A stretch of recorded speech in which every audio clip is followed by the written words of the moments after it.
กับทนายปอยามเช้าแหมนะเจ้าในช่วงเวลา7 โมงถึง8 โมงนะเจ้ารับฟังเสียงของท่านพันเอกสุธีสุขสากลนะเจ้าพระสารภาพนะเจ้าธรรมะสอดมันจะสอดธรรมะท่วงทำนองนะเจ้าธรรมะมีท่วงทำนองนะเจ้าในลักษณะของดนตรีมีธรรมะนะเจ้าธรรมะมีดนตรีนะเจ้าก็ช่วยให้หมู่เฮาได้ฟังธรรมะเข้าใจได้ง่ายนะเจ้าและมีความสุขกับฟังธรรมนะเจ้าทนายปอเชิญชวนหมู่เฮานะเจ้าถ้าใครมีมือถือนะเจ้าลองฟังทาง YouTube ได้นะเจ้าท่านพันตีสุธีสุขสากลเอามาฮ้องนะเจ้าเอามาร้อยเรียงเป็นท่วงทำนองวันนี้วันพระนะเจ้านักศีลนักบุญทั้งหลายสถานักศีลทั้งบุญทั้งหลายอย่าลืมนะเจ้าอย่าทิ้งวัดนะเจ้าธรรมะจะช่วยรักษาเรานะเจ้า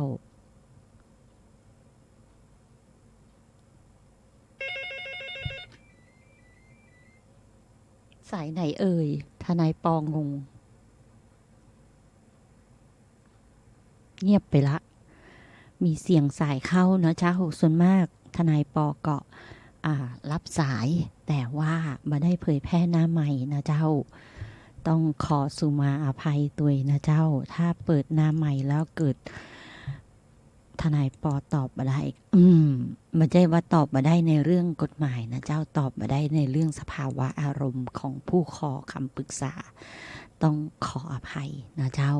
แต่ว่าวันนี้มีไอ้หยังมาเล่ามาจากันต่อนะเจ้าในเรื่องพระราชบัญญัติคอมพิวเตอร์นะเจ้าตะวานี้13 ข้อนะเจ้าการฝากร้านใน Facebook เป็นสแปมนะเจ้าการโฆษณา SMS โดยเจ้าของเปิ้นบ่ยินยอมให้ส่งนะเจ้าเป็นสแปม200,000นะเจ้าปรับเป็นข้อมูลจากสำนักงานตำรวจแห่งชาติเปิ้นฝากเตือนมาในเรื่องของอีเมลขายของก็เป็นสแปมนะเจ้ากดไลค์ได้บ่ผิดพระราชบัญญัติคอมแต่ว่าถ้าไปกดไลค์เกี่ยวกับความเป็นมาของสถาบันในเรื่องทางรบนะเจ้าเรื่องส่วนตัวบนเตียงล่างเตียงลุ่มเตียงโอ้ยสปะทั้งหลายบัดใจเรื่องที่เป็นประโยชน์ต่อสังคมนะเจ้าตรงนี้ยิ่งจริงยิ่งเป็นความผิดนะเจ้าเพราะบัดใจเรื่องที่จะต้องเอามาตรวจสอบในที่สาธารณะนะเจ้ากดแชร์ก็ผิดนะเจ้ากดเผยแพร่ต่อก็มีความผิดนะเจ้า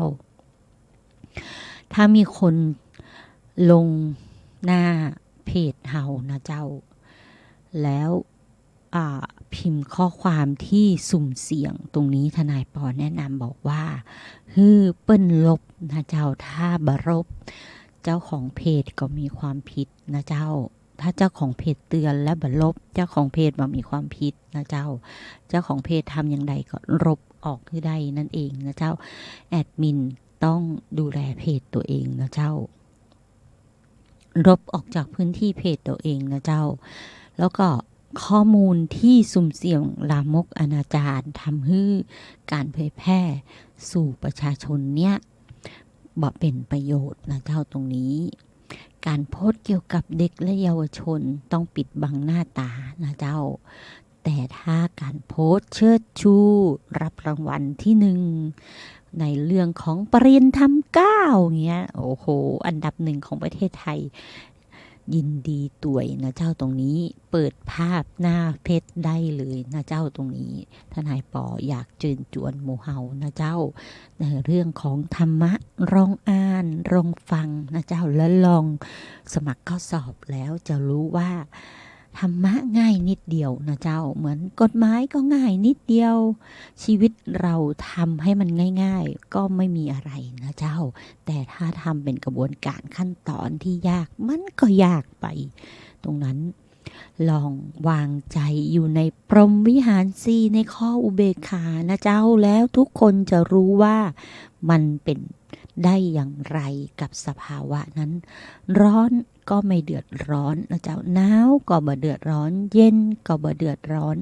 ไม่กระทำการละเมิดลิขสิทธิ์ข้อความเพลงนะเจ้า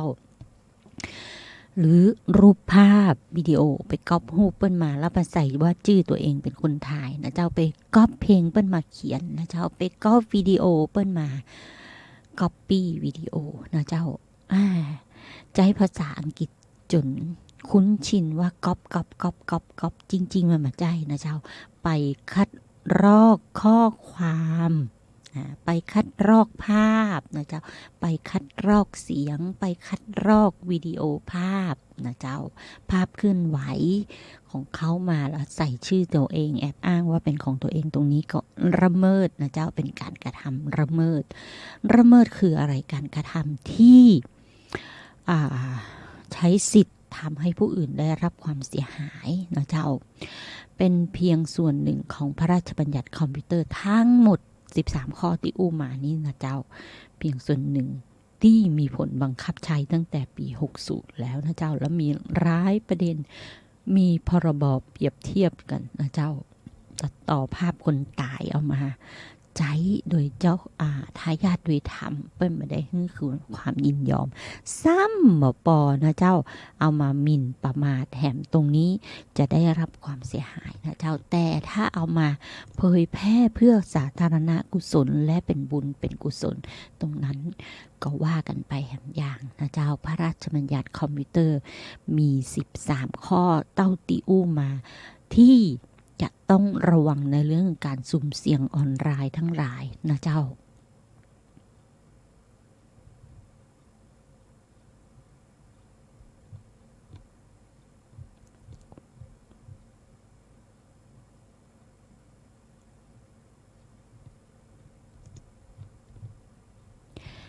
ทำไมทนายปอเงียบไปตะกี้เปิดภาพข้อมูลเปรียบเทียบนะเจ้าเพื่อจะได้เล่าให้ฟังนะเจ้าแม่ทนายปอเสียชื่อครูบาอาจารย์หมดเลยมีองค์นะต้องขอสุมาอภัยนะเจ้าความรีบร้อนในหลายๆเรื่องนะเจ้าทำให้เกิดการพูดที่ผิดระบบวิธีการพูดนะเจ้า13ข้อของพรบคอมพิวเตอร์นะเจ้าเป็นภาษาอู้ของชาวบ้านทั่วไปแต่ถ้าของเฮาตามหลักวิชาการจะต้องบอกว่าพระราชบัญญัติคอมพิวเตอร์นะเจ้าปี2พศพุทธศักราช2560เปิ้นเน้นย้ำเหลือเกินว่า13ข้อ1เข้าระบบโดยไม่ชอบนะเจ้าแก้ไขดัดแปลงข้อ2อันถัดไปแก้ไขดัดแปลงนะเจ้าข้อ3ส่งข้อมูลหรืออีเมลก่อกวนก็คือพวกข้อมูลสแปมทั้งหลายนะเจ้าเข้าระบบหรือข้อมูลทางด้านความมั่นคงโดยไม่ชอบนะเจ้าจำหน่ายหรือเผยแพร่ชุดคำสั่งเพื่อนำไปใช้กระทำความผิดนะเจ้านำข้อมูลที่ผิดพระราชบัญญัติคอมเข้าสู่ระบบนะเจ้าคือความร่วมมือยินยอมกับรู้เห็นเป็นใจผู้กระทำความผิดพวกแฮกเกอร์ทั้งหลายนะเจ้าตัดต่อเติมหรือดัดแปลงภาพนะเจ้าเผยแพร่ข้อมูลเกี่ยวกับละออนที่ทำให้เกิดความเสียหายลามกอนาจารอันถัดไปคือเผยแพร่เนื้อหาลามกอนาจารก็เป็นอันตรายนะเจ้าตรงนี้ข้อมูลทั้งหลายเหล่านี้ที่อู้มาก็คือมีปรับนะเจ้าทั้งปรับทั้งคุกมีหลายๆอย่างอยู่ในนั่นตัวนะเจ้าก็ไลค์กดแชร์ข้อมูลที่สุ่มเสี่ยงนะเจ้าลามกอย่าไปกดไลค์กดแชร์นะเจ้าแล้วก็ไปกดไลค์กดแชร์รูปละออนที่มีกระทำความผิดมาได้นะเจ้าเผยแพร่มาได้ต้องเบลอหน้าทั้งหมดเลยนะเจ้ากดไลค์กดแชร์วิธีการหาข้อมูลที่112นะเจ้าตรงนี้ก็ผิดอย่างร้ายแรงเลยนะเจ้าแสดงความคิดเห็นที่ผิดพระราชบัญญัติคอมพิวเตอร์นะเจ้าละเมิดลิขสิทธิ์ทรัพย์สินทางปัญญาของผู้อื่นนะเจ้าก็ตามที่อู้มานั่นแหละเจ้าพระราชบัญญัติคอมพิวเตอร์คือพระราชบัญญัติที่ว่าด้วยการกระทำความผิดเกี่ยวกับคอมซึ่งคอมที่ว่านี้ก็มีทั้งคอมพิวเตอร์ตั้งโต๊ะโน้ตบุ๊กสมาร์ทโฟนนะเจ้า ที่ถูกควบคุมโดยระบบคอมพิวเตอร์ซึ่งเป็นพระราชบัญญัติที่ตั้งขึ้นมาเพื่อป้องกันควบคุมการกระทำผิดที่เกิดขึ้นได้จากการใช้คอมพิวเตอร์ถ้าใครกระทำความผิดตามพระราชบัญญัติคอมพิวเตอร์ต้องได้รับโทษตามที่กฎหมายคอมพิวเตอร์เปิ้นเขียนไว้เมื่อเดียวนี้มีคนใช้คอมพิวเตอร์รวมถึงสมาร์ทโฟนเป็นจำนวนมากเลยนะเจ้าคนก็ใจว่าจะเป็นที่เป็นประโยชน์เสมอไปสำหรับคอมพิวเตอร์บางทีมันก็เป็นโทษร้ายแรงได้เหมือนกันนะเจ้าอาจใจสิ่งนี้ทำร้ายคนในทางอ้อมได้นะเจ้าวิธีการทำร้ายคนทางด้านจิตใจหรือใช้วิธีการแชร์บอกต่อๆกันและสร้างสถานการณ์ใช้กำลังประทุษร้ายทางจิตคนได้เหมือนกันนะเจ้าตรงนี้มันเป็นกระบวนการที่สร้างความเสียหายอย่างมากเลยนะเจ้าบางคนก็แฮกข้อมูลเพื่อทำให้ระบบการเงินหรือระบบการปกครองในส่วนของประเทศเสียหายได้นะเจ้าตรงนี้ปกครองหรือการเงินเสียหายได้อย่างไรเข้าไปทำให้ระบบการเงินการสั่งจ่ายการเงินทั้งหมดร่มนะเจ้าหรือหลายๆอย่างนะเจ้าระบบการสั่งงานในการทำงานอิเล็กทรอนิกส์ทั้งหลายล่มในโรงพยาบาลในส่วนของตำรวจในส่วนของทหารก็มีคอมพิวเตอร์ใช้สำหรับเมนเฟรมสมัยก่อนบรรทองมินเฟรมเนาะประเดี๋ยวนี้ปัญหาใจอย่างทนายปอมาแน่ใจนะเจ้าว่าทำได้อย่างไรในปัจจุบันนี้นะเจ้าพระราชบัญญัติกระทำความผิดเกี่ยวกับคอมพิวเตอร์เนี่ยมีเคสที่เข้าข่ายกระทำความผิดพระราชออกมาหลายอย่างนะเจ้ายังคนไปถ่ายรูปตึกที่สถานีเพลินจิตนะเจ้าโครงสร้างตึกใหม่ตรงกันข้ามตึกมหาทุนเปิ้นพิมพ์ขึ้นมาว่าสถานีเพลินจิตตรงกันข้ามกับสร้างตึกใหม่ตรงข้ามมหาทุนน่ากลัวจะหักนะเจ้าเอามาลง Facebook นะเจ้าแล้วกลายเป็นว่าคนที่ถ่ายรูปตึกที่มีลักษณะเอ็นพร้อมโพสต์ประมาณว่าตึกสุดบนโลกออนไลน์นะเจ้าบน Facebook หลายคนก็ตกใจนะเจ้าไปปรากฏว่าเป็นเพียงดีไซน์การออกแบบของตึกที่ตั้งใจจะฮื้อเอ็นแบบอยู่แล้วนะเจ้าเลยทำให้เจ้าของโพสต์ถูกตำรวจเรียกสอบสวนนะเจ้าและเข้าข่ายความผิดพระราชบัญญัติคอมพิวเตอร์มาตรา14 วงเล็บ 2นำข้อความเท็จเข้าระบบคอมอันเป็นเท็จนะเจ้าก่อให้เกิดความตื่นตระหนกตรงนี้เป็นความผิดนะเจ้าตำรวจเปิ้นเอาเรื่องเอาราวได้นะเจ้าด้วยมีผู้เสียหายไปร้องทุกข์นั่นเองนะเจ้ากระบวนการดำเนินคดีทั้งหลายนะเจ้าถ้าเป็นคดีอาญาที่ยอมความได้นะเจ้าบ้านก็ไปร้องทุกข์แต่ถ้าเป็นคดีอาญายอมความมาได้สร้างความเสียหายกับประเทศชาตินะเจ้าเป็นคดีอาญายอมความมาได้ในเรื่องจารีตประเพณีท้องถิ่นทั้งหลายอย่างเช่นลักวิ่งชิงปล้นฆ่าต้องอัยการตำรวจเปิ้นสามารถดำเนินคดีได้เองเลยนะเจ้าโดยที่ผู้เสียหายมาต้องไปดำเนินคดีมาต้องไปร้องทุกข์เองนะเจ้าตรงนั้นนำเรียนให้หมู่เฮาได้รับรู้ว่ากระบวนการเหล่านี้มีไว้เพื่อดูแลหมู่เฮาเพราะฉะนั้นใครบอกว่ากฎหมายมาเข่งครัดเป็นไปบ่ได้นะเจ้ากฎหมายเข่งครัดแต่คนใจกฎหมายนำไปใช้อย่างไรนะเจ้าคนโบราณเปิ้นมีวิธีการกำกับดูแลในกระบวนการทำงานทั้งหลายทั้งหมดทั้งมวลได้นะเจ้าตรงนี้ทนายปอนำเรียนให้หมู่เฮาได้รับทราบกันนะเจ้าเฮามาฟังเพลงธรรมะมีท่วงทำนองของท่านพันตีดีกว่านะเจ้าหาศีล5บัปปะวันนี้วันพระเอาเพลงนี้ดีกว่านะเจ้า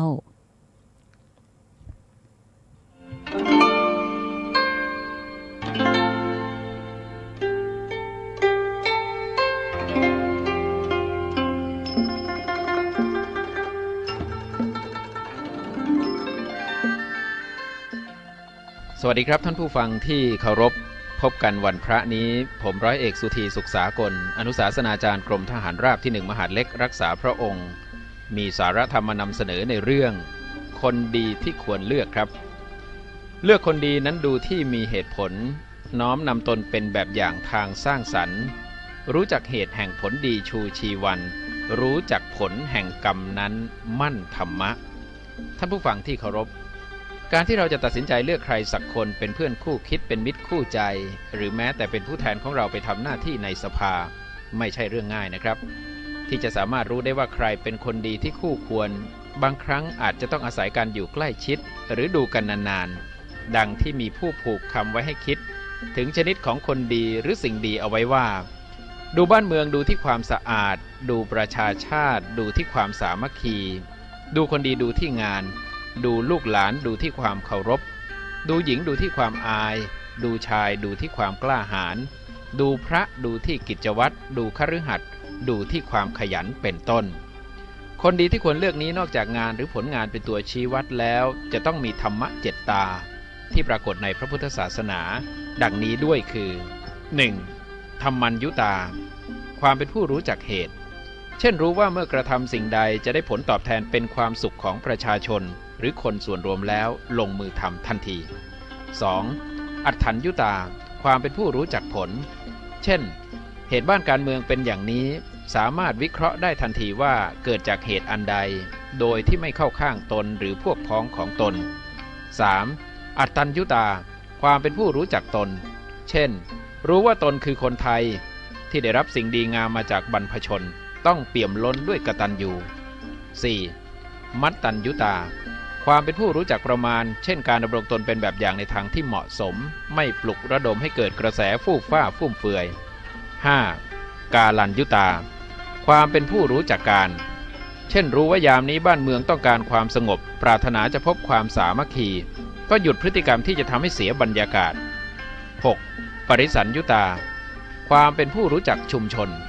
เช่นการเข้าร่วมกิจกรรมนำพาประเพณีไทยไม่ให้เลือนหายจากสังคมตามวาระโอกาสอันเหมาะสมและ 7. ปุคละปโรปรัญญุตาความเป็นผู้รู้จักบุคคลเช่นการรู้จักจัดสวัสดิการให้เหมาะแก่คนทุกเพศทุกวัยโดยไม่เลือกปฏิบัติธรรมะ7 ประการนี้คือพื้นฐานที่ดีสำหรับผู้ที่จะเป็นผู้แทนสรุปว่าความดีไม่ขาดแคลนเป็นผู้แทนไม่ยากเย็นสวัสดีครับเจ้าความดีไม่ขาดแคลนนะเจ้าเป็นความดีที่ยั่งยืนนะเจ้าเป็นผู้แทนได้ตลอดกาลเลยนะเจ้าตรงนี้ทนายปอคิดเพลงผิดเอาเป็นว่า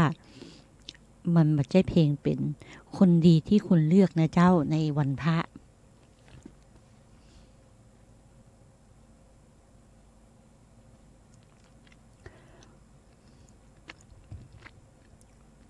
วันนี้วันเลือกตั้งนะเจ้าท้องถิ่นเฮาตะวันนี้เข้มข้นเลยนะเจ้าวันสุดท้ายเปิ้นเดินหาเสียงกันเต็มที่นะเจ้าน้องๆเปิ้นบอกว่าโอ้ยพี่เขามายกมือไหว้หนูกันเต็มเลยก็ว่ากันไปตามกระบวนการนะเจ้าก็คือเปิ้นก็มาบอกว่าถ้าเลือกผมตามนโยบายพรรคก็จะได้เกิดสำลิดผลนะเจ้าบางท่านก็บอกว่าเบื่อหน่ายแล้วกับการที่จะไปเลือกตั้งนะเจ้าคุณยายที่บ้านก็บอกว่าแม่ไม่ไปแล้วลูกแม่เหนื่อยแม่อายุนักแล้วในประมาณนั้นนะเจ้าทนายปอกเลยบอกแม่ไม่ไปลูกก็จะไปข้างหน้าติ๊กๆแล้วเนอะท่านก็เข้าใจผิดว่าลูกจะไปแอวบัดใจนะเจ้าลูกมาจัดรายการวิทยุนะเจ้าดีเจมาทนายปอมาจัดรายการวิทยุนะเจ้าเพื่อเผยแพร่ธรรมะแล้วก็เดี๋ยวจะไปทำวัดแล้วก็ตันกันเข้านะเจ้าตามหน้าที่ของบุตรชวนป่วยปีแปกก่อนะเจ้าตรงนี้ก็เลยบอกว่าเดี๋ยวจะไปตั้งหน้าติ๊กๆไปปฏิบัติธรรมนั่นเองนะเจ้าฝากคืนเสียงนี้ไปถึงท่านตัวเองเดี๋ยวท่านจะเข้าใจผิดนะเจ้าแล้วก็เลยคนดีที่ควรเลือกวันนี้ถ้าท่านเลือกตามนโยบายท่านชอบนโยบายอันไหนท่านก็เลือกตามนโยบายนั้นนะเจ้าและตามหลักวิชาการมันบอกว่าคือเลือกยกทีมนะเจ้าเพราะว่านโยบายมีหัวหรือว่า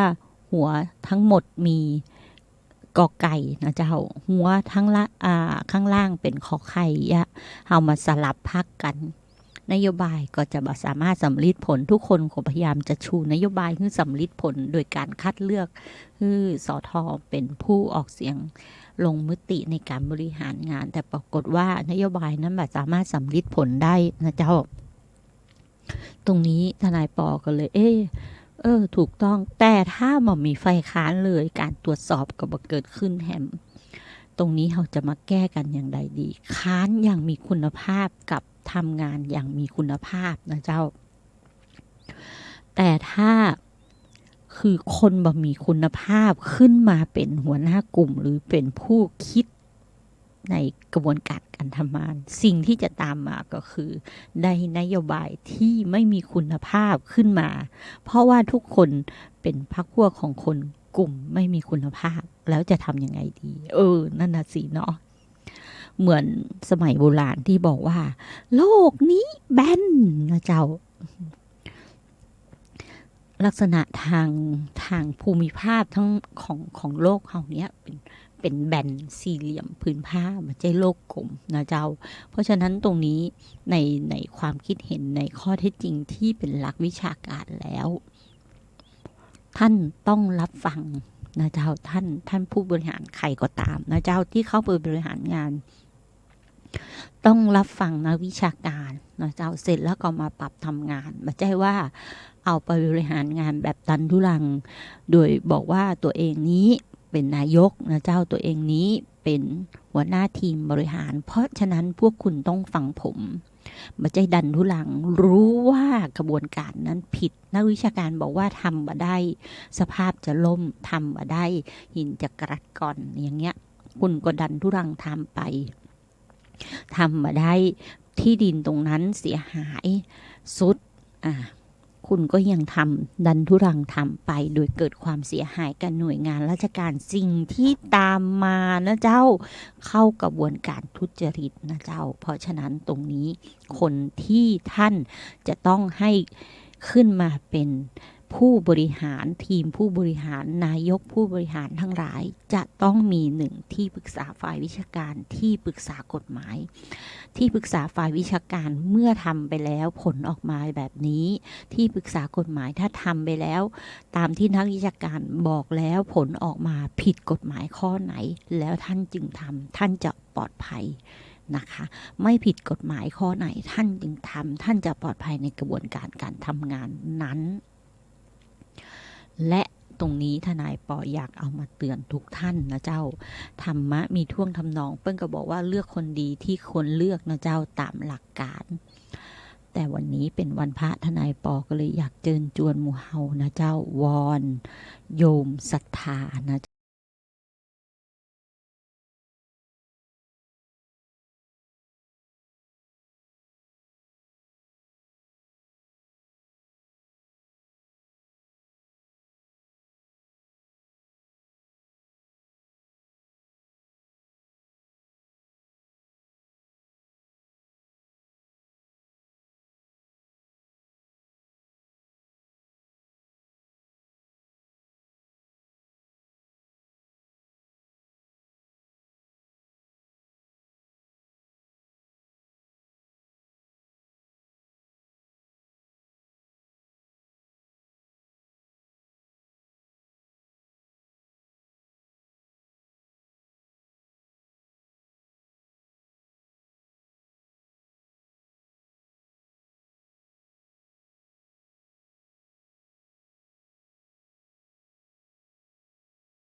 ด้วยดีแล้วอย่าท้อถอยบุญสั่งสมบ่อยๆคงไม่น้อยคุณค่ามีเงินไม่มีบุญนี้ไม่เคยกันค่าทำบุญด้วยปัญญาภาวนานี้อย่าลืมเลือนคนรวยคนจนแม้นความมองมนมาเยือนต้องเตือนใจไว้ความทุกข์ที่ยนเพราะผลกรรมจัดให้ความสุขคืนใจเพราะเราไม่ใกล้บุญ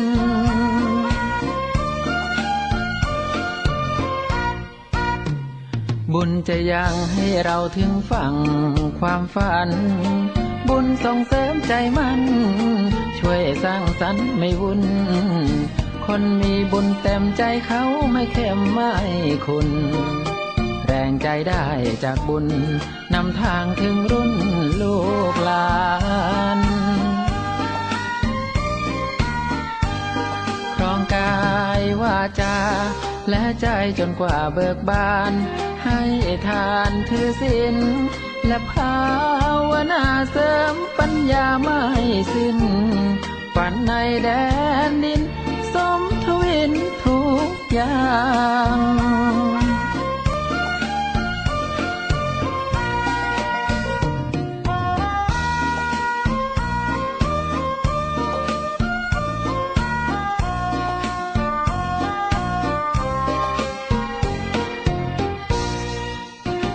บุญจะยังให้เราถึงฝั่งความฝันบุญส่งเสริมใจมันช่วยสร้างสรรค์ไม่วุ่นคนมีบุญเต็มใจเขาไม่เข้มไม่คุณแรงใจได้จากบุญนำทางถึงรุ่นลูกหลานครองกายวาจาและใจจนกว่าเบิกบานให้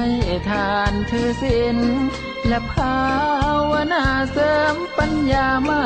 สิ้นฝันในแดนดินสมทวินทุกอย่าง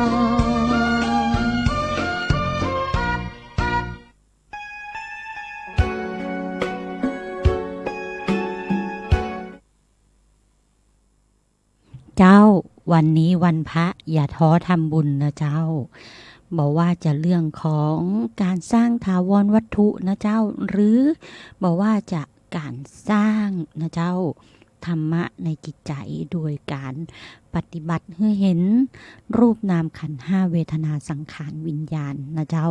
เพื่อเข้าสู่มรรคผลนิพพานนะเจ้าอายตนะตั้งหลายนะเจ้าสละทิ้งได้อย่างไรนะเจ้าละกิเลสอย่างไรนะเจ้าต้องลองไปภาคเพียรปฏิบัติดูนะเจ้าวันนี้วันพระวันธรรมสวนะนะเจ้าปฏิทินวันพระวันนี้เป็นวันอาทิตย์ที่28มีนาคม2564ถือว่าเป็นขึ้น15ค่ำเดือน5ปีฉลูนะเจ้าเปิ้นบอกว่าวันแรมวันขึ้น15ค่ำถือว่าเป็นวันพระใหญ่นะเจ้าวันพระหรือวันธรรมสวนะหรือวันอุโบสถหมายถึงวันประชุมของพุทธศาสนิกชนเพื่อปฏิบัติกิจกรรมทางศาสนาในพระพุทธศาสนาประจำสัปดาห์หรือที่เรียกกันทั่วไปอีกคำหนึ่งว่าวันธรรมสวนะได้แก่วันถือศีลฟังธรรมธรรมสวนะหมายถึงการฟังธรรมโดยวันพระเป็นวันที่กำหนดตามปฏิทินจันทรคติโดยมีเดือนละ4วันนะเจ้าได้แก่วันขึ้น8ค่ำขึ้น15ค่ำวันเพ็ญนะเจ้าวันแรม8ค่ำนะเจ้าวันแรม15ค่ำ5เดือนไหนเป็นเดือนขาดถือเอาวันแรม14ค่ำเพราะฉะนั้นวันพระเดิมนั้นเป็นธรรมเนียมของปริพาชกอัญญะเดียรถินักบวชนอกพระพุทธศาสนาที่จะประชุมกันแสดงธรรมทุกๆวัน8ค่ำและวันขึ้น8ค่ำ15ค่ำนะเจ้าซึ่งในสมัยบักเก่าบักก่อนนั้นนะเจ้าพระพุทธเจ้าเพิ่นบอกว่ามาได้ทรงวางระเบียบในเรื่องนี้ไว้ต่อมาพระเจ้าพิมพิสารนะเจ้าเข้าเฝ้าพ ระสัมมาสัมพุทธเจ้านะเจ้าพระพุทธองค์และกราบทูลพระราชดำริของพระองค์ว่านักบวชศาสนาอื่นมีการประชุมศาสนายังของพระพุทธศาสนายังบ่มีพระพุทธองค์จึงอนุญาตให้มีการประชุมสงฆ์ในวัน8 ค่ำ 15 ค่ำและอนุญาตให้พระภิกษุสงฆ์ทั้งหลายนะเจ้าประชุมสนทนาแสดงธรรมเทศนาแก่เจ้าบ้านในวันดังกล่าวโดยตามพระไตรปิฎกฮ้องว่าวันพระว่าวันอุโบสถ8 ค่ำหรือวันรงอุโบสถนะเจ้าแล้วแต่กรณีกันไปหลังจากนั้นนะเจ้าศาสนาพุทธเฮาก็มีเจ้าบ้านนับถือเอาวันดังกล่าวเป็นวันธรรมสวนะสืบมาโดยจะเป็นวันสำคัญที่พุทธศาสนิกชนไปประชุมฟังธรรมเทศนาจากพระสงฆ์ที่วัดในแต่ละประเทศนะเจ้าปรากฏหลักฐานว่ามีประเพณีวันพระมาตั้งแต่ของเมืองไทยนี้มีเรื่องวันพระตั้งแต่สมัยสุโขทัยนะเจ้าวันพระในสมัยบัดเดียวคงเหลือธรรมเนียมปฏิบัติอยู่แต่เฉพาะคนที่นับถือพุทธศาสนาเทรวาสศรีลังกาพม่าไทยลาวและเขมรนะเจ้าในอดีตประเทศเหล่านี้ถือว่าวันพระเป็นวันหยุดราชการโดยพุทธศาสนิกชนเทรวาสนับถือว่าวันนี้เป็นวันสำคัญที่จะถือโอกาสเป็นไปวัดเพื่อทำบุญนะเจ้าแล้ววันศุกร์ที่ผ่านมาทางรัฐบาลก็จัดให้เป็นวันหยุดของทางภาคเหนือนะเจ้าเปิ้นบอกว่าเป็นวันหยุดตามประเพณีก็ว่ากันไปนะเจ้าแต่ในปฏิทินล้านนาเปิ้นบอกว่าวันศุกร์ที่ผ่านมานี้นะเจ้าเป็นวันอ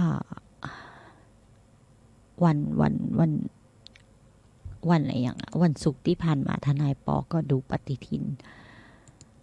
ถ้าปฏิทินล้านนานะเจ้าเพิ่นบอกว่าเป็นวันเดือน7ออก13ค่ำนะเจ้าเดือน7ออก43ค่ำเป็นฟ้าที่แช่งเศษ8นะเจ้าวันกาเรานะเจ้าวันใส่เจ้าแล้วเป็นวันหัวเราอย่างมอนก็คือใครอย่ามีกู้วันที่26ที่ผ่านมาเนี่ยดีที่สุดเลยนะเจ้าเพิ่นผ่านมาแล้วเนาะและวันนี้วันที่28นะเจ้า28เป็นเดือน7ออก15ค่ำฟ้าติแช่งเศษ0วันดับไข้วันเท้าเปล่าวันดับไข้วันเท้าเปล่าวันดับไข้วันเท้าเปล่าคือวันอะไรอย่างฟ้าติแช่งเศษ0เพิ่นบอกว่าบดีทำการมงคลนะเจ้าวันดับไข้วันเท้าเปล่าวันดับไข้ก็คือเป็นวันนี้เปิ้นบอกว่าเบิ่งคือตัดเสื้อผ้านะเจ้าวันเบิ่งคือตัดเสื้อผ้า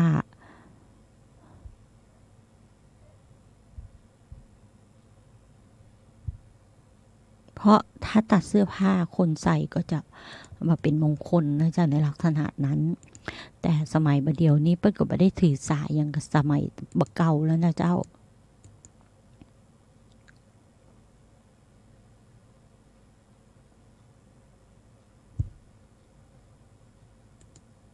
วันดับไข้วันท้าย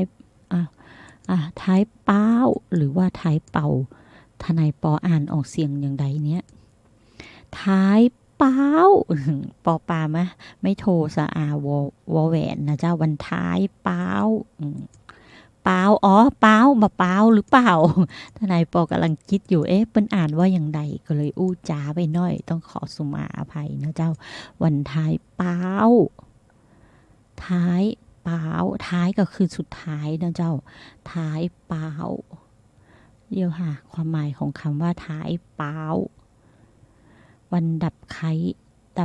บ่คือตัดเสื้อผ้าเพื่อจะมีวันแต่ละวันนะเจ้าวันกลับใจดีเป็นสิริมงคลนะเจ้าในลักษณะนั้นแต่ว่าวันนี้เป็นวันที่ห้ามตัดเสื้อผ้านะเจ้าวันท้ายเป้าเปิ้นบอกว่าเป็นวันสำหรับด้านธุรกิจหรือค้าขายคนเดินทางบกจะประสบความสำเร็จดีนี่